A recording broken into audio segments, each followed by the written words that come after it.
I'll tell you what happened, but I can't say it directly. There's a book to me that encapsulates my entire experience before I left the show. And the book is called Pimp. It's written by a guy named Iceberg Slim. Here, bring it up here. This is Matthew. Matthew is from France. He's white. And yet, he has an original copy of this book written by a black American who was a pimp in the 40s. Iceberg Slim, his real name was Robert Beck. He got the name Iceberg because he was in a bar in Chicago and there was a shootout in the bar and a bullet went through this nigga's hat and he still finished his drink. Pimps love shit like that. They said, man, you ice cold. And he said, I like that. And it stuck. This book is so heavy in the front. It has a glossary of pimp terms because the ideas are so foreign to the American ears. For instance, do you know what the phrase mileage on a hoe means?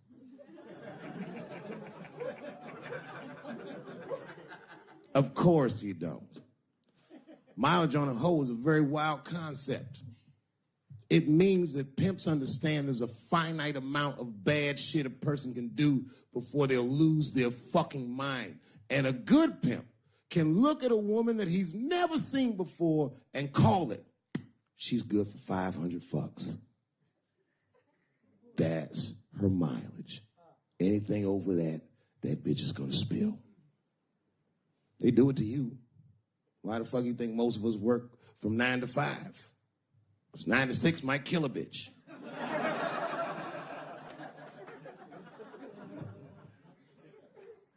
Iceberg Slim was the one that broke down what a bottom bitch was. Does anyone know what a bottom bitch is? Anyone? What's a bottom bitch, sir? It's your prostitute that's the best out of all of them, that brings in the most money. That's right. That's exactly right. Are you black? That's right. A bottom bitch is a pimp's number one hoe. She's even a bitch that helps him keep the other bitches in line. I will repeat. She's even the bitch that helps him keep the other bitches in line. If the pimp was McDonald's, then the bottom bitch is French fries. The rest of them bitches is like fish sandwiches and cherry pies and shit like that.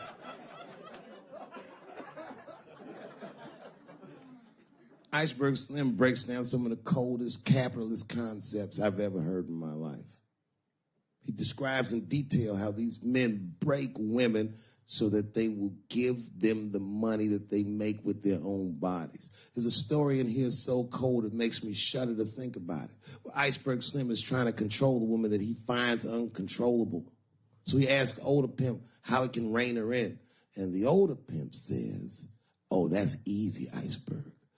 All you have to do is beat that bitch with a coat hanger and then run her a bath and give her some pills. She'll be so grateful that you fixed her that she'll forget you were the motherfucker that beat her in the first place. That's some cold shit. Now, at the end of this book, Iceberg Slim tells a story. It's kind of the crescendo of the book.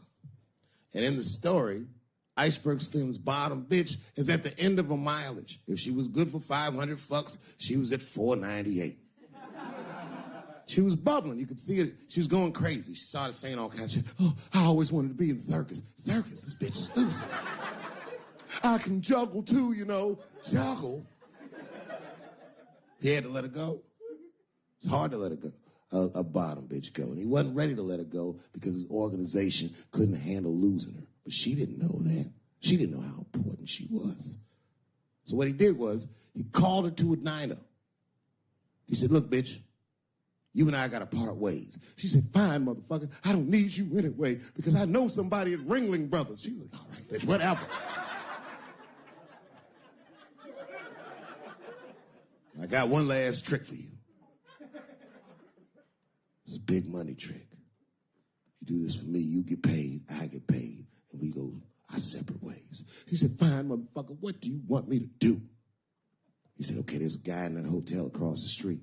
He's waiting for you in room number 7. I want you to go over there and I want you to fuck him. But before you do, I need you to put some of this stuff in his drink. And then he's going to fall asleep. When he does, there's a briefcase on his bed. Bring the briefcase to me. That's the trick, bitch. Can you handle it? She said, fuck yeah, I can handle it. And I can't wait to get rid of you. And she ran outside, jumped on a unicycle, and pedaled across the street. And Iceberg watched her. He was like, man, she's pretty good. Man, if I never jerked off in her face, maybe she would have been in the circus right now.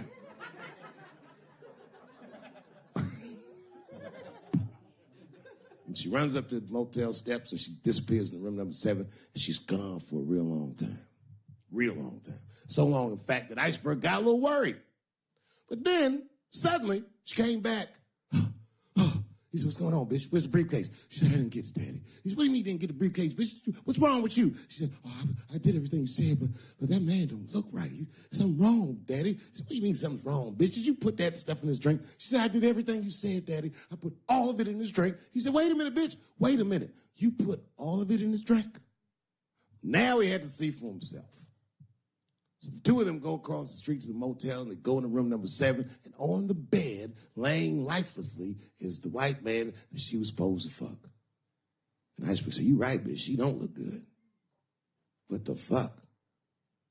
So he called a friend of his that was a doctor that was close by. And the doctor came in, gave the guy a thorough examination, and told them both what was obvious. Slim, this motherfucker is dead. Oh, God, Daddy. Oh, no. Oh, no, we killed him. He said, calm down, bitch. We didn't do anything. You killed this motherfucker. And then he reached under the bed and he grabbed the briefcase. He popped it open. It was filled with money. More money than any of them had ever seen.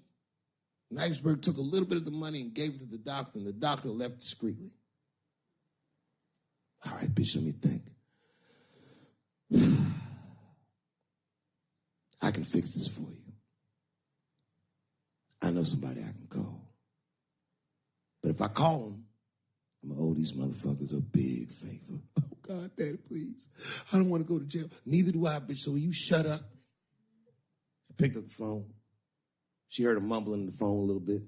He hung up the phone, and she was pacing the room, and he was just standing there cool, and they were waiting, and then suddenly, a van pulled up downstairs. 2 guys get out with a carpet. They walk upstairs. They roll that carpet out on the floor. They throw the body in the carpet. They roll that motherfucker up like a burrito. They pick that shit up, and they throw it in the back of the van. They come back up, and Iceberg opens the briefcase again and gives them a little money. He says, I'll get in touch with you guys later. They say, you're not going to get in touch with us at all. We'll find you. He said, whatever, nigga. And they bounced.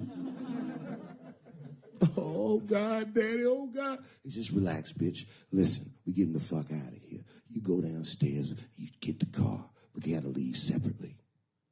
She went, she got the car. Iceberg grabbed that briefcase, waited a few minutes, looked out the window, and then he went down with her. They both got in the car, and they drove off. She was a blubbering mess. Oh, you did all this shit. He said, I told you, bitch, we didn't do anything. You killed a motherfucker, and I cleaned him up. And now we got us a secret, okay? Now, I know I'm not going to tell, bitch. It's you? Oh, no, I ain't going to tell. He said, all right, baby, cool. I'm going to need you to stay with me for a while till this shit cools down. She goes, okay. That's the game. That's how the whole shit works, ladies. You understand? This bitch was at the end of her mileage. She was at 498. She ended up tricking for Iceberg for another 6 months. She must have turned another 200 tricks for him. Do you understand? That's some cold shit. And the cold shit about it is that the dead guy on the bed wasn't even dead at all. This motherfucker was just a friend of Iceberg's acting like he's asleep. The doctor wasn't a doctor. It was a motherfucking butcher that happened to have a white coat. And the dudes who came in the moving van clothes was dressed like movers because they were movers. Iceberg had gotten a new apartment. And the bag of money was Iceberg's money in the first place. The money he got from all those women. That's a cold case.